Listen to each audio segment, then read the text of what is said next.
Lesson 4, Reranking Techniques. Welcome to our fourth lesson. Last time, we saw how to quickly retrieve a long list of potential matches using LSH. But that's only half the battle.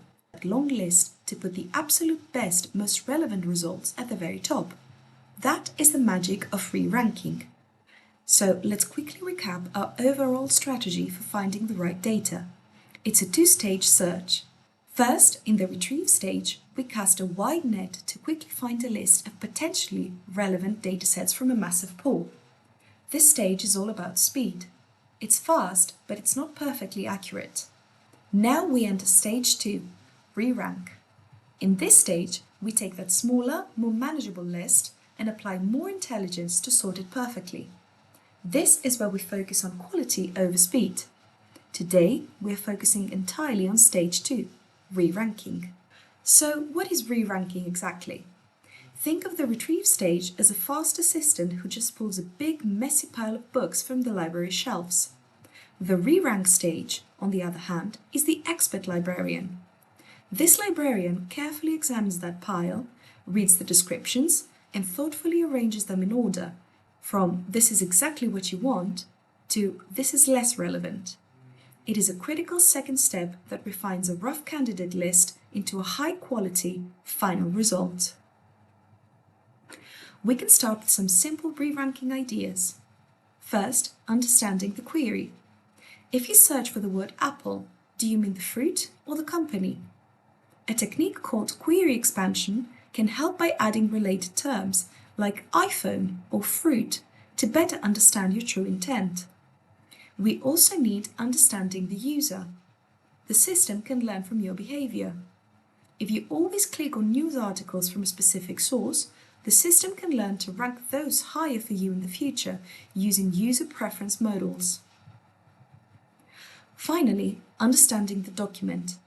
We can rescore the documents based on richer features, like how recent they are, which we call freshness, or if they come from a trusted source, or authority. What if we use several different ranking models all at once? This is the idea behind ensemble methods. They create a more robust and reliable final list by combining the results from multiple, diverse ranking strategies. A popular technique for this is called reciprocal rank fusion, or RRF. RRF merges all of these lists by rewarding documents that consistently rank high across the different models. It's just like trusting a restaurant that appears on multiple different top 10 lists. The most sophisticated re-ranking approach, however, is called learning to rank, or LTR. With LTR, instead of using fixed rules, we treat the entire ranking problem as a machine learning problem. We train a model on historical data, showing it thousands of examples of queries and the correct order of results for each one.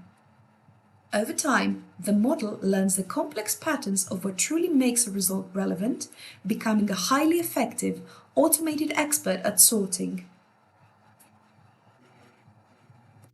There are three main ways to do this.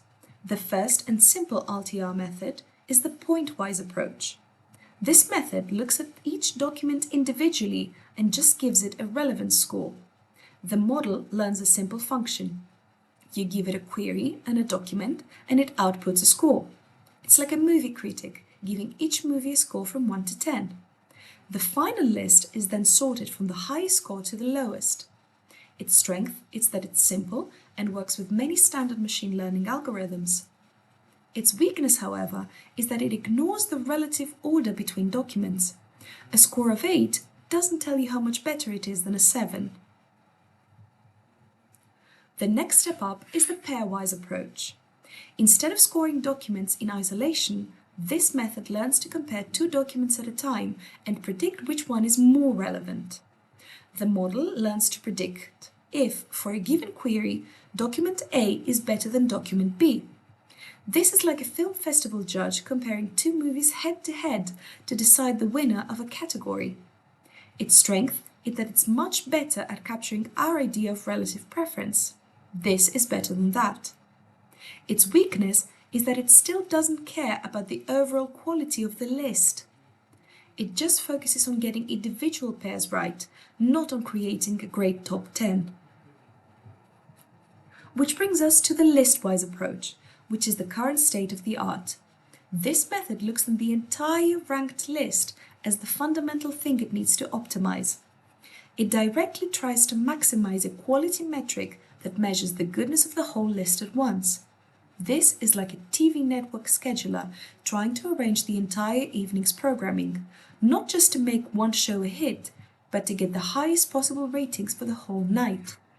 Its strength is that it's theoretically the most effective method because it's optimizing for exactly what we care about, a great final ranking.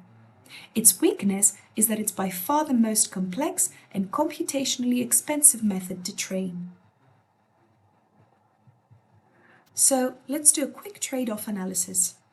The pointwise method asks, how good is this item? It's very simple, but it doesn't learn relative order. The pairwise method asks, which of these two is better? It's good at relative ranking, but it ignores the list as a whole. And the listwise method asks, how good is this entire list? It has the best theoretical performance, but it's complex and has a high training cost. To conclude, we've seen that re-ranking is not just a simple sort. It's a sophisticated process that transforms a rough, approximate list into a relevant, high-quality final answer. It allows us to use deeper, more complex features than when possible during the initial fast retrieval stage. Model learning to rank, LTR methods, give us a powerful, data-driven framework for this task. And choosing the right approach, whether point-wise, pairwise or list-wise, involves an important trade-off between simplicity and performance. So far, we've explored the powerful toolkits for both retrieval, using LSH, and re-ranking, using LTR. But which of these tools did we actually choose for the job and why? In our next presentation, we will discuss the specific design decisions we made and the trade-offs we had to consider to build an effective search system for a real-world, trusted data marketplace like PISTIS. Thank you very much for your attention. As always, if you have any questions, please feel free to send us an email.